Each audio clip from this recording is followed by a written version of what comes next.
I dated a ghost for 6 months, and even after I found out he was a ghost, I was still in love with him and willing to continue the relationship. I know this is hard to believe, but we have ghosts walking around this planet with us. Especially in Nigeria, there are a lot of ghosts, ghosts that have died and didn't rest well. Well, let's call him Ebuka. Ebuka used to live in a very lonely street, and that was the street to my lesson. So every time I'm passing that street, you would you would either find nobody or just one person walking across that same road. So I always see Ebuka around. And at the time, I used to go for that. It was my jam lesson that period. So I used to go for that jam lesson around 6 and come back around 4. Within that period, that's when I'll always see Ebuka.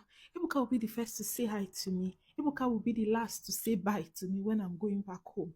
And that continued for a long time until eventually Ebuka told me he liked me. So I mean, what was next? We started the relationship. To be honest, there were a lot of things about him that suggested that he was a ghost, but I wasn't even thinking in that direction. And again, my church, we don't believe in ghosts. We believe that once somebody dies, that's the end, nothing else. After my jam lesson, sometimes I would go to Ebuka's house. Ebuka did not have a single picture in his house. Ebuka never used to talk about any family or any friends. In fact, if me and Ebuka were walking on the road, I was the only one people were talking to. And sometimes I'm like, what is happening? Are these people blind? You know how girls will see you as another lady with a man, and later they come and gist you that, hey, what you they do?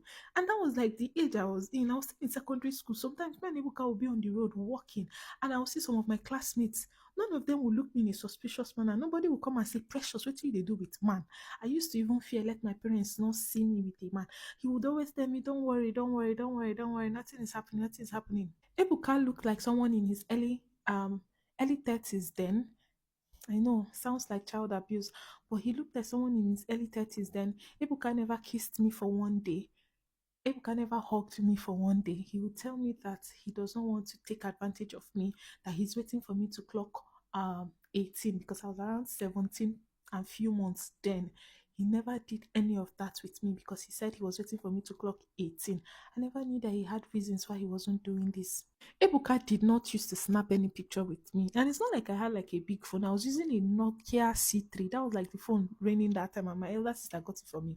So you know how with the small tiny screen, I would be excited to want to take pictures with my boyfriend. Ebuka was nothing that he wasn't even of that life. Whenever I bring the phone, guy, let's take pictures, he'll run away. Do you understand? Ebuka was older. Ebuka did not used to go to work. Ebuka was very like when you enter Ebuka's house, it will be giving mortuary vibe, mortuary standard, very quiet. He didn't have a lot of things. Guys, I think I'm getting scared. He'll be making statements like, I came to this earth for a mission. I'm on a mission. I'm on a mission. I will soon go back. I say, you soon go back. Go back where? Go back where? Strange, strange statements. I'll soon go back. Um, my work will soon be done. Things like that. I'm like, what do you mean by your work will soon be done? Ebuka was very, very mysterious.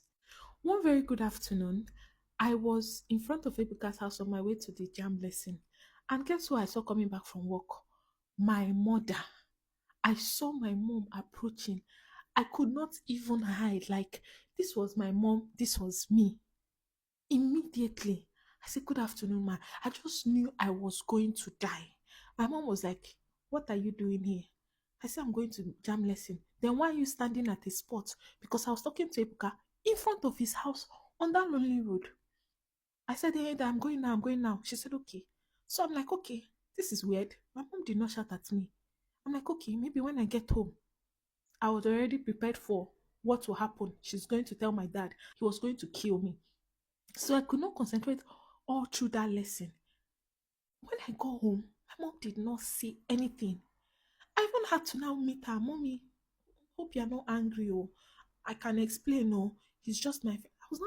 I was sounding like somebody that was mad. My mom was like, What are you talking about?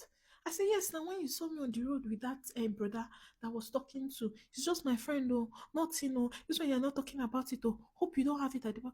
I was like, I did not see you with anybody. Guys, I kid you not. I was standing and having a conversation with Ebuka. started asking my mom, you not see me, you didn't see me. You didn't see because it was even a different case. If there was a shade covering him, we were in the middle of the road. We were talking, close proximity. You know that compromising position that you. My mom said she did not see me. I told my mom that this my friend that lives there. I started telling her everything because I was scared. My mom was like, let us go to his house. I said, Mommy, please, I'm not telling you so that we'll go to the house. I was fidgeting. Guys, I was shaking. My mom said, wear your clothes. Let us go now. Guys, that is how my mom followed me. When we got to Ibuka's house, there was a big padlock in front of the house.